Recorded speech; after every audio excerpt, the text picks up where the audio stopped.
Of all the polarizing issues dividing our country today, guns remain among the most contentious. No one has perfect answers for how to lessen gun violence in the United States, while preserving the rights granted in the Second Amendment to the Constitution. But it's clear that the status quo is untenable.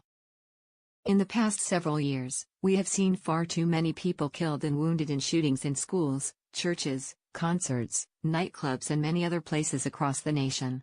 Yet Americans haven't been able to agree on what to do next and on how far new gun measures should go.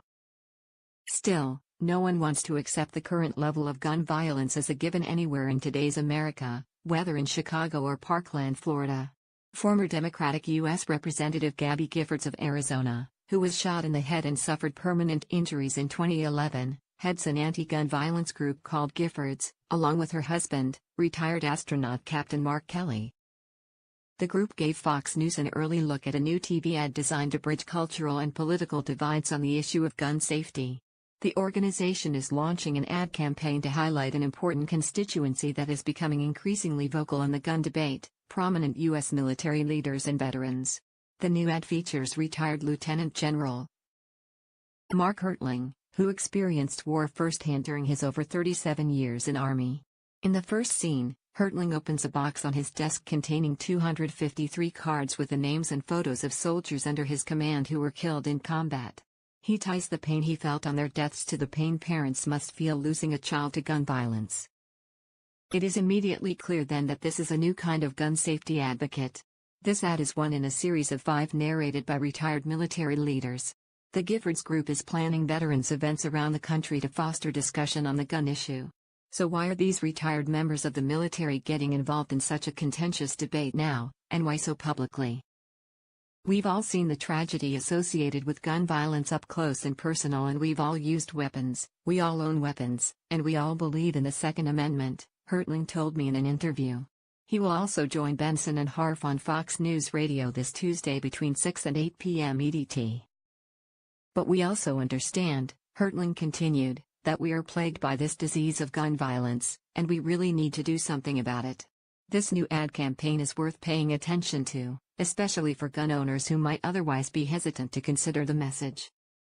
It could be significant for the gun debate moving forward, because the ads rely on the words of nonpartisan military leaders who can't be dismissed as liberals who just don't understand gun culture. Hertling, for example, has never identified as a member of any political party. That's an important fact that could help overcome the caricatures each side has about the other in the gun debate and bridge some of the often nasty divide that leads many people to simply retreat to their corners.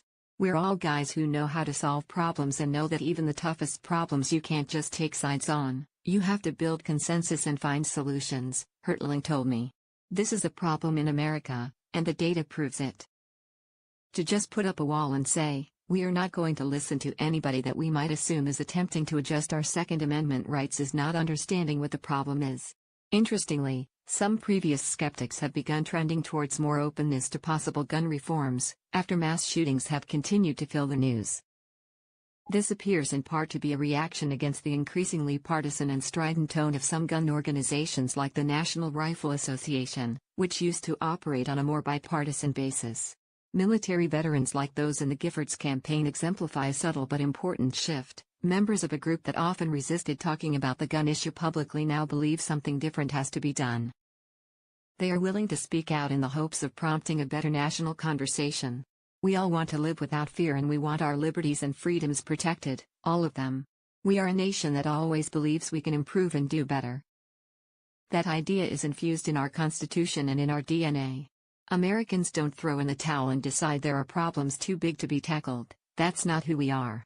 So as we struggle through how to make our nation safer for our citizens and protect people from gun violence, the voices of those who have served our country in uniform should play an important role in that debate. We owe it to ourselves and to our children to listen to what these veterans have to say. Marie Harf currently serves as a Fox News Channel, FNC, analyst and co-host of Fox News Radio's, FNR, Benson and Harf, weekdays 6 to 8 p.m. ET. She joined the network in January 2017.